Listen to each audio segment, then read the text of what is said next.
Selamat malam Bapak, Ibu, Saudara yang dikasihi Tuhan. Pada kesempatan ini kita akan belajar satu bagian dari kebenaran firman Tuhan melalui pendalaman Alkitab. Namun sebelumnya kita masuk di dalam doa. Mari kita berdoa. Bapa di surga, sungguh kami bersyukur untuk kasih setia-Mu yang melimpah di dalam kehidupan kami. Sampai saat ini Tuhan, Engkau sudah menyertai, memimpin, bahkan memelihara kami.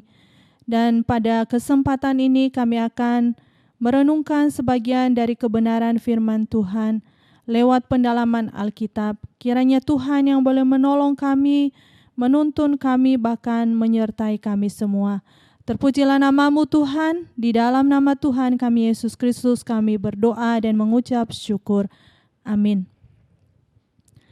Kita akan merenungkan satu bagian dari kebenaran firman Tuhan, lanjutan pendalaman Alkitab pada minggu yang lalu. Di dalam Injil Matius pasal yang ke-22, ayat yang pertama sampai ayatnya yang ke-14. Demikian firman Tuhan. Lalu Yesus berbicara pula dalam perumpamaan kepada mereka. Hal kerajaan sorga seumpama seorang raja yang mengadakan perjamuan kawin untuk anaknya. Ia menyuruh hamba-hambanya memanggil orang-orang yang telah diundang ke perjamuan kawin itu. Tetapi orang-orang itu tidak mau datang. Ia menyuruh pula hamba-hamba lain, pesannya, katakanlah kepada orang-orang yang diundang itu, sesungguhnya hidangan telah kusediakan, lembu-lembu jantan dan ternak piaraanku telah disembelih, semuanya telah tersedia, datanglah ke perjamuan kawin ini. Tetapi orang-orang yang diundang itu tidak mengindahkannya. Ada yang pergi ke ladangnya, ada yang pergi mengurus usahanya, dan yang lain menangkap hamba-hambanya itu, menyiksanya dan membunuhnya. Maka murkalah raja itu, lalu menyuruh pasukannya ke sana untuk membinasakan pembunuh-pembunuh itu dan membakar kota mereka.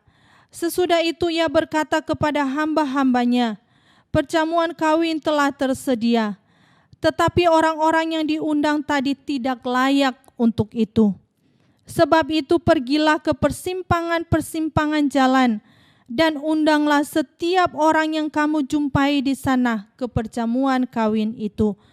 Maka pergilah hamba-hamba itu dan mereka mengumpulkan semua orang yang dijumpai di jalan-jalan, orang-orang jahat dan orang-orang baik, sehingga penuhlah ruangan perjamuan kawin itu dengan tamu.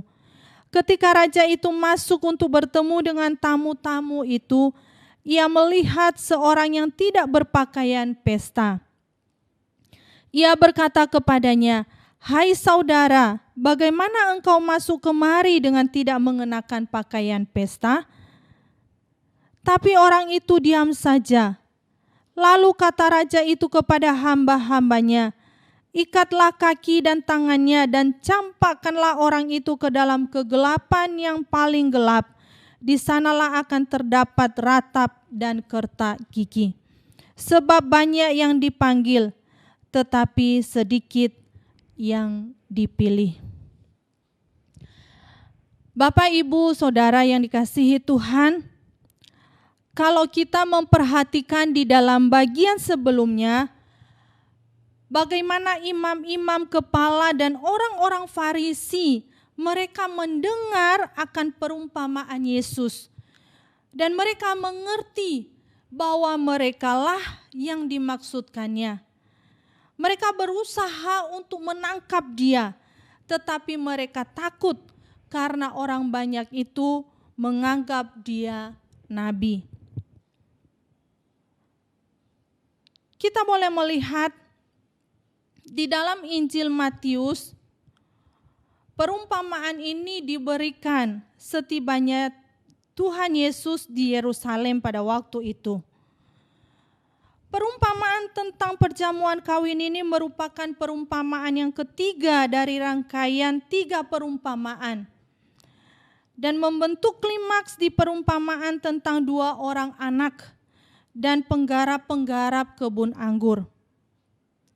Ketiga perumpamaan tentang kerajaan surga ini diucapkan selama minggu terakhir Tuhan Yesus keberadaannya di dunia ini.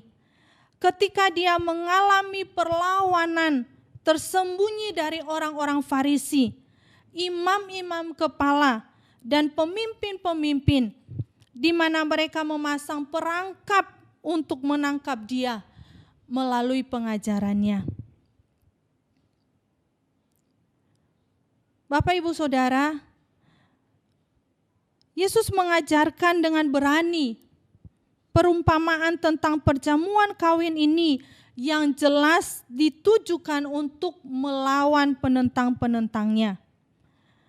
Yesus berbicara kepada mereka mengenai kerajaan surga yang diumpamakan seorang raja yang mengadakan pesta kawin untuk anaknya.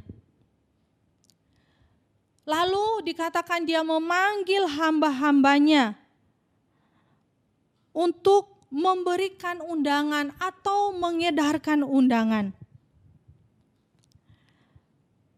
Kita boleh melihat bagaimana tidak cukup sekedar orang-orang itu menerima undangan. Tetapi orang-orang yang menerima undangan itu harus menghadiri perjamuan tersebut. Kita boleh melihat bagaimana raja mempersiapkan pesta yang begitu besar untuk merayakan pernikahan anaknya. Dia mengundang tamu-tamu terhormat untuk merayakan pesta tersebut.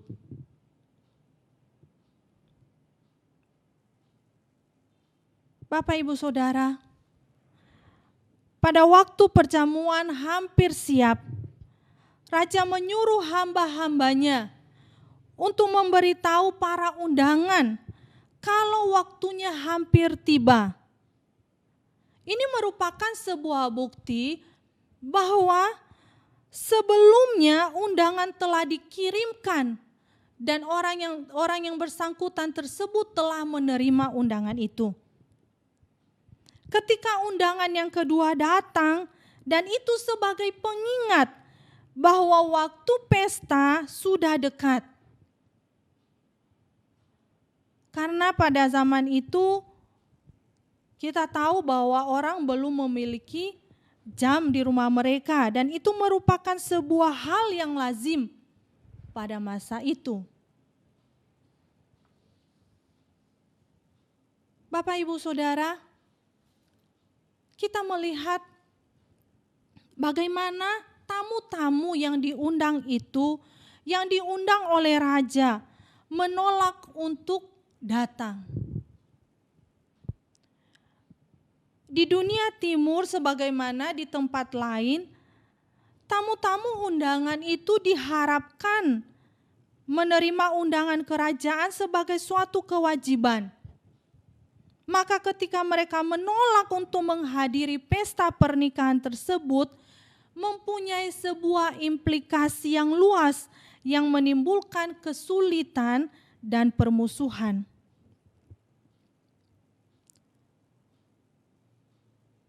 Kita boleh melihat bagaimana raja menyatakan otoritasnya dengan mengirim hamba-hambanya untuk kedua kalinya. Tetapi sekarang dengan seruan penting supaya datang dengan segera. Bahkan raja menyampaikan kepada hamba-hambanya, katakan kepada mereka, hidangan telah tersedia dan lembu-lembu jantan telah disembelih. Itu menandakan, saudara, bahwa raja itu telah menjamin segala sesuatunya. Hidangan sudah disediakan dengan sebaik-baiknya bagi para tamu undangan yang datang. Raja berharap bahwa para tamu akan berubah pikiran dan menerima undangannya. Tetapi kita boleh melihat tamu-tamu yang diundang tidak mengubah pendiriannya sama sekali. Bahkan dikatakan di dalam bagian ini mereka pergi ke ladang. Bahkan ada yang mengurus usaha mereka sendiri serta mengabaikan bahkan tidak merespon para utusan raja. Bapak Ibu Saudara yang dikasihi Tuhan, di bagian lain kalau kita melihat di dalam Lukas dikatakan bahwa semua undangan itu memberikan alasan.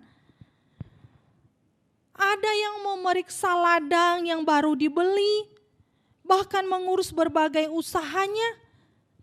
Dan mereka ini tidak memiliki alasan yang benar-benar kuat untuk tidak menghadiri perjamuan kawin itu dan mempedulikannya. Sungguh ironis sekali Bapak Ibu Saudara.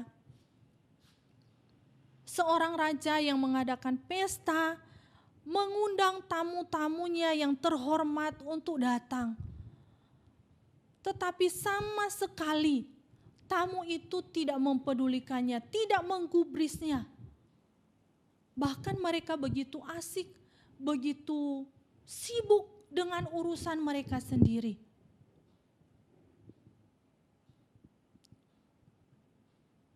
Lalu kita boleh melihat ketika para pembawa berita itu menekankan betapa pentingnya undangan kerajaan. Lalu apa yang mereka lakukan? Mereka mengejek dan mencela bahkan tanpa ragu-ragu. Di dalam bagian ini Bapak Ibu Saudara, tanpa ragu-ragu mereka menangkapnya, mereka menyiksanya, bahkan membunuh. Coba kita bayangkan ketika orang-orang ini harusnya menerima undangan ini.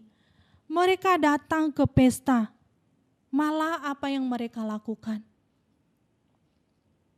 Tidak menghiraukan, tidak mempedulikan, dan lebih parah daripada itu, mereka menyiksa ya hamba-hamba itu, bahkan membunuhnya. Kita boleh melihat demikian juga dengan pemberita-pemberita Injil. Orang-orang yang menyampaikan berita Injil, murid-murid Yesus yang menyampaikan berita Injil, mereka akan diejek. Mereka juga bisa dicela. Mereka juga bisa disiksa. Mereka juga bisa dianiaya. Bahkan dikatakan mereka juga bisa dibunuh. Ini merupakan sebuah gambaran sorga bahwa ada undangan yang diberikan. Ada undangan yang diberikan tetapi banyak orang yang menolaknya. Bapak Ibu Saudara, ini merupakan undangan yang diberikan, tetapi banyak orang yang menolaknya. Karena mereka tidak mengerti apa itu kebenaran. Dan yang lebih jauh dari itu adalah hati mereka yang keras, yang menutupi ruangan itu untuk apa? Untuk menerima kebenaran itu. Hati yang keras, hati yang beku, tidak mau mempedulikan kebenaran itu. Maka kita boleh melihat hamba-hamba itu dikatakan kembali kepada raja dan menyampaikan bahwa mereka tidak datang. Maka ia mengutus utusannya untuk membunuh mereka, bahkan membakar kotanya. Sesudah itu ia berkata kepada para hamba-hambanya, perjamuan kawin telah tersedia, tetapi orang-orang yang diundang tidak layak untuk itu. Kalau kita melihat ke belakang perspektif perjanjian lama, kita melihat bahwa Kristus itu datang kepada orang-orang Israel, kepada umat pilihannya. Dia membawa undangan surga, berita sukacita kepada bangsa pilihannya. Namun dikatakan mereka tidak mempedulikannya, bahkan menolak Kristus. Juga mereka membunuhnya. Kristus datang membawa kabar sukacita untuk didapatkan bangsa pilihan itu. Namun kita boleh melihat Bapak Ibu Saudara, bagaimana para imam pun bersepakat untuk membunuh Yesus. Mereka bersepakat untuk membunuh Kristus sang benar itu. Mereka membunuh dengan bengis, dengan keji, penuh dengan hasutan dan penuh dengan fitnahan.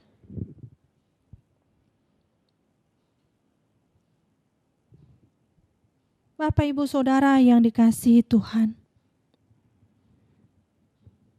kita boleh melihat bagaimana Yesus melanjutkan cerita dan menggambarkan seorang raja yang marah untuk membinasakan para pembunuh dan membakar kota mereka.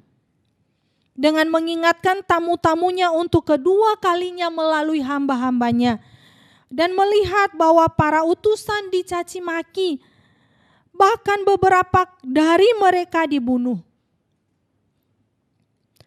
Raja menyadari konsekuensi dari perbuatan mereka yang menjijikkan. Maka apa yang terjadi, pembunuh-pembunuh itu dibinasakan dan membakar kota mereka. Tetapi tidak menjadi masalah apakah kejadian ini terjadi pada hari pernikahan atau sesudahnya. Yang penting adalah bahwa raja telah menggunakan otoritasnya, dia memerintah dan menuntut ketaatan. Mungkinkah hal ini bisa terjadi pada kita sebagai gereja Tuhan? Undangan itu telah datang pada kita. Namun kita begitu asik dengan segala kehidupan pribadi yang bagi kita itu menyenangkan kita. Kita tidak menghiraukan undangan dari juru selamat. Bahkan perilaku kita mungkin perilaku yang tidak senonoh. Mungkin perilaku kita yang bertentangan dengan apa yang Tuhan mau. Maka tidak heran kalau raja menolak karena kita tidak menghiraukan undangan itu. Lalu apa yang disampaikan oleh raja? Dikatakan bahwa kemudian raja itu mengundang orang-orang yang berada di kota kerajaan dan sekitar pinggiran kota untuk datang ke ruangan pesta pernikahan. Orang-orang ini tidak pernah memikirkan akan diundang ke perjamuan kerajaan. Orang-orang ini tidak pernah membayangkan orang-orang yang terpinggirkan, orang-orang yang miskin, orang-orang yang tidak berharga. Mereka tidak pernah membayangkan, saudara, bahwa mereka diundang untuk datang ke perjamuan kerajaan. Tetapi di dalam bagian ini kita boleh melihat bagaimana raja bersikeras bahwa pernikahan tetap berjalan Dan itu berarti harus ada orang yang memenuhi tempat itu.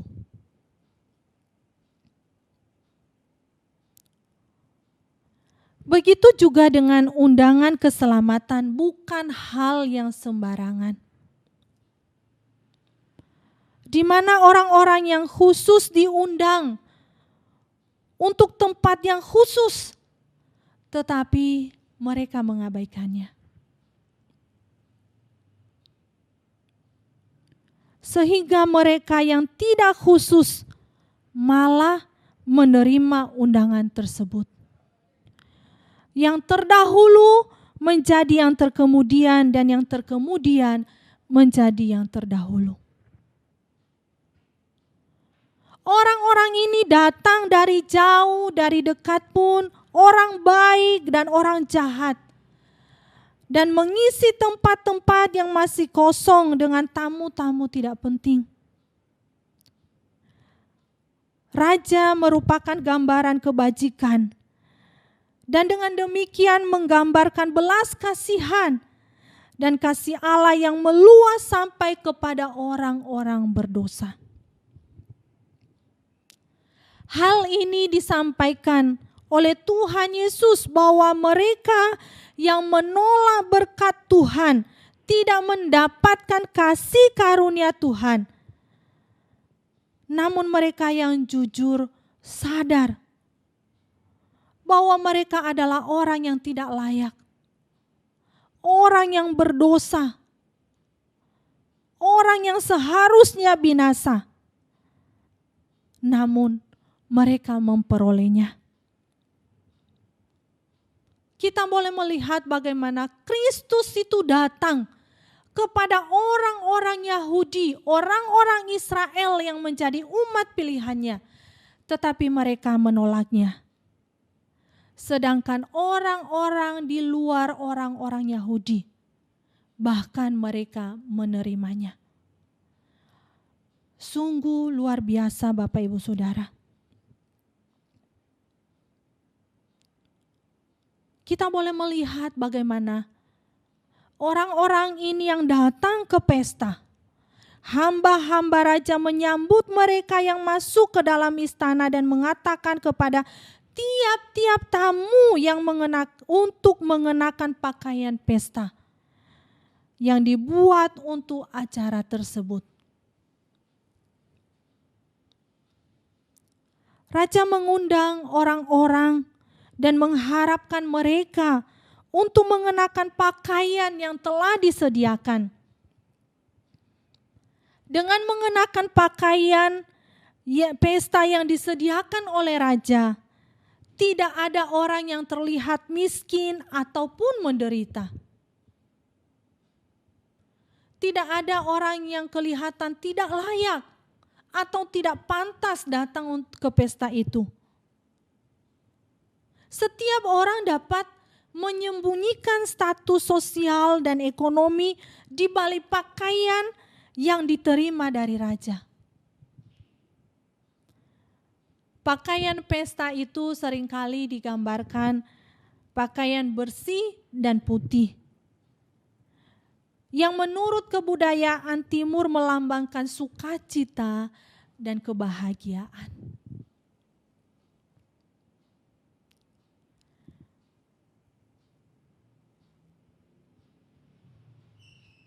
Bapak Ibu Saudara, bolehkah setiap orang datang ke pesta pernikahan anak raja?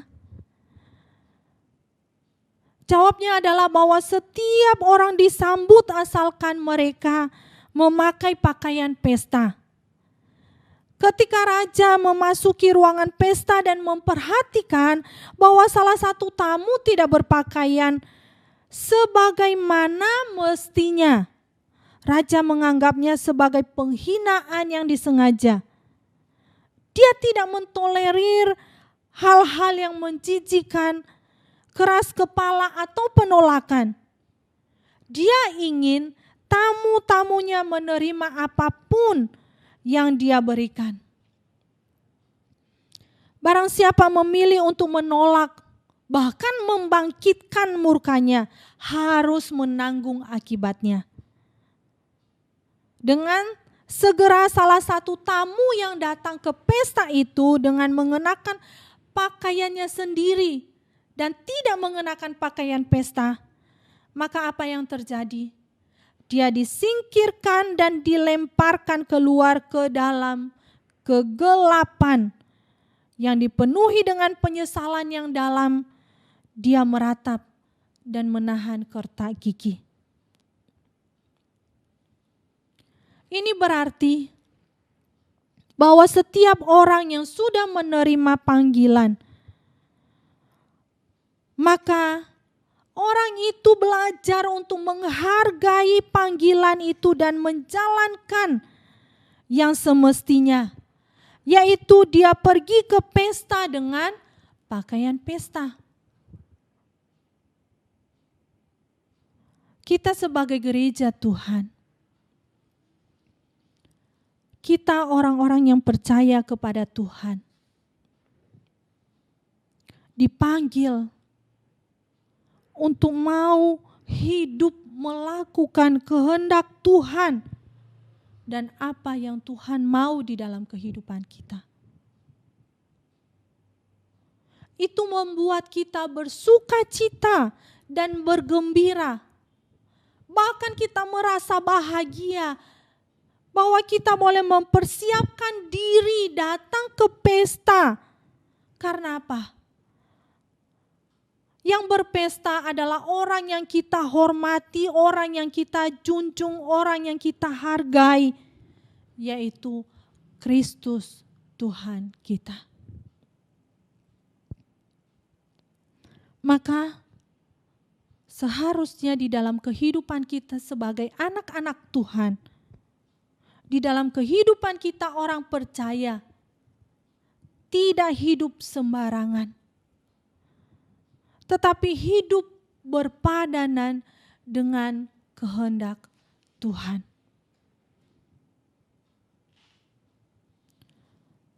Kita boleh melihat Bapak Ibu Saudara, bahwa Allah menyediakan dan memberikan pakaian kepada umatnya yang melambangkan kebenarannya. Allah memberi pakaian kebenaran yang melambangkan bahwa si pemakai itu telah diampuni dosa-dosanya, telah ditutupi, dan dia boleh menjadi anggota keluarga Allah. Sama seperti raja di dalam perumpamaan ini menginginkan semua tamunya untuk mengenakan pakaian pesta yang telah tersedia. Demikian juga Allah menginginkan orang-orang berdosa untuk datang ke pesta anaknya dan mengenakan pakaian putih yang melambangkan pertobatan, yang melambangkan pengampunan dan kebenaran.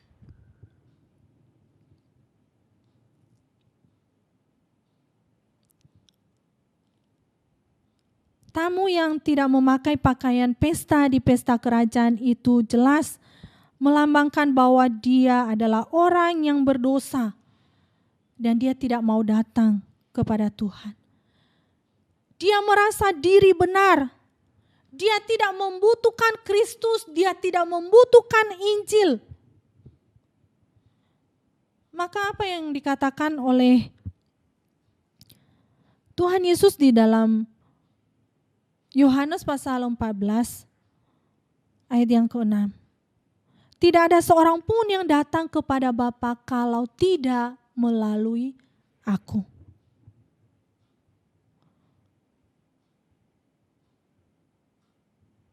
Bapak Ibu Saudara,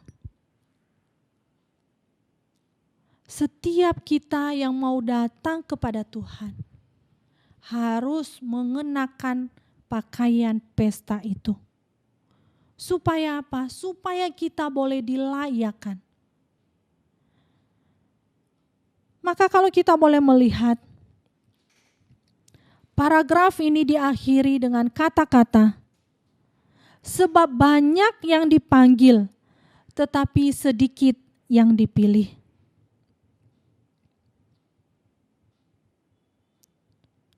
Ini menunjuk kepada orang-orang yang telah dipanggil, tetapi mereka menolak untuk datang. Juga tamu yang tidak mengenakan pakaian pesta tidak termasuk ke dalam orang-orang yang dipilih.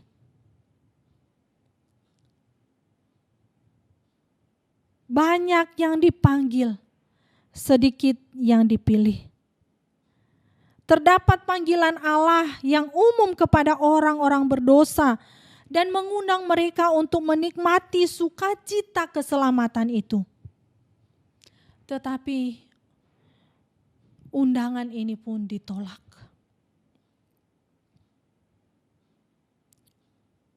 Dan ada bagian orang-orang yang tidak memenuhi standar untuk masuk ke ruangan pesta itu. Mereka yang tidak mengenakan pakaian pesta dikatakan mereka akan dilemparkan ke tempat yang paling gelap. Dan di sana akan terdapat ratap dan kerta gigi.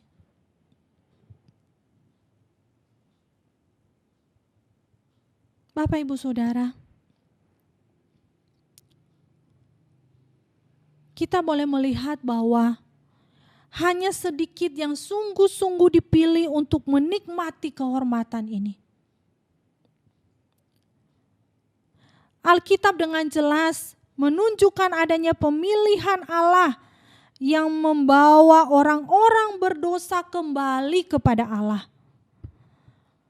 Sekalipun demikian, Alkitab juga menunjukkan bahwa manusia itu bertanggung jawab atas sikapnya yang tidak mengindahkan, memberontak, bahkan penuh dengan keangkuhan.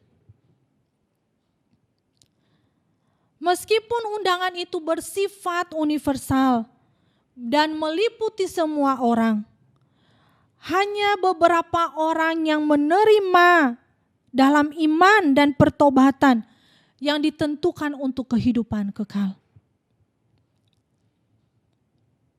Tetapi jika manusia menyatakan bahwa dia tidak merasa membutuhkan Kristus, dengan demikian dia menolak kebenaran yang Yesus berikan. Seharusnya setiap orang datang dengan menyadari bahwa dia berada di dalam kondisi yang sama sekali tidak berharga, tidak berdaya, rapuh, berdosa. Datang ke hadirat Tuhan, datang kepada Tuhan, karena dia menyadari bahwa dia memerlukan pakaian kebenaran yang telah Kristus sediakan itu.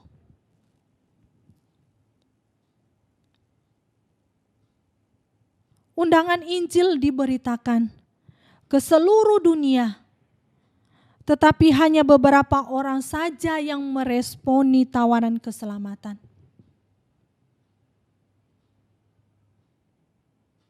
Ada di antara mereka yang menerima undangan itu. Ada yang hanya puas dengan pengakuan iman semata-mata. Tetapi tidak berhenti sampai di situ. Ketika kita sudah mengakui dan menerima Kristus di dalam kehidupan kita,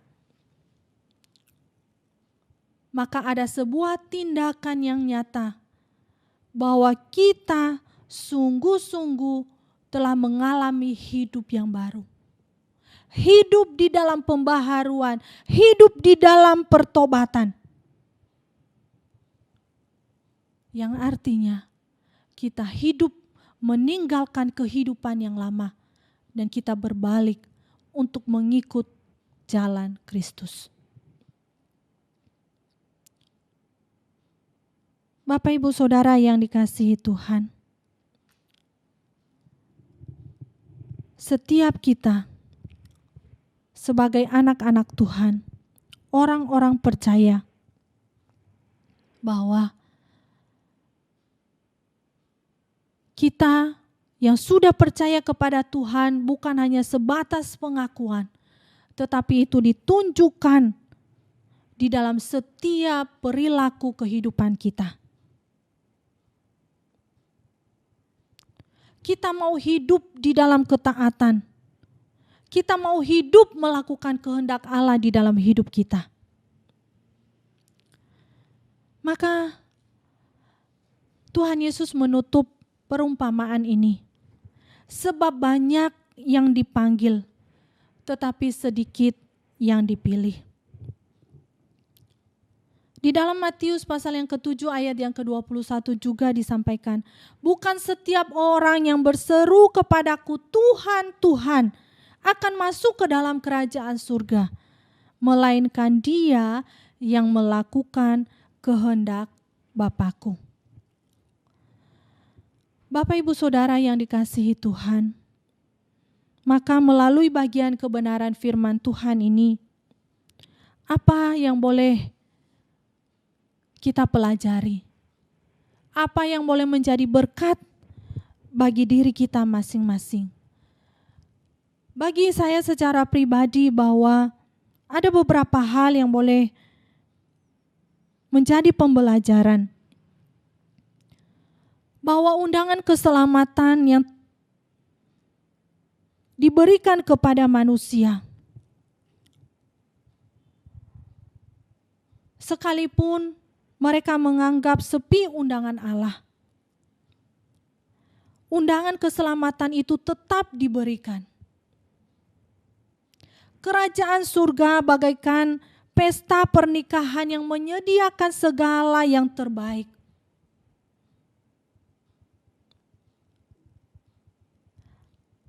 Kita yang diundang di dalam perjamuan ini adalah orang-orang yang berbahagia.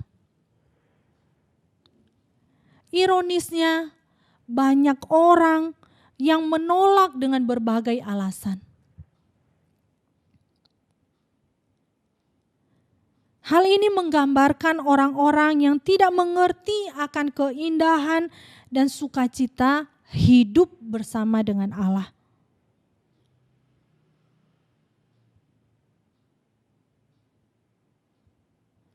Yesus mengutus para murid ataupun pemberita-pemberita Injil menyampaikan kabar baik bagi orang-orang berdosa. Namun banyak orang lebih mementingkan urusannya masing-masing daripada menanggapi, daripada meresponi undangan daripada Allah itu sendiri.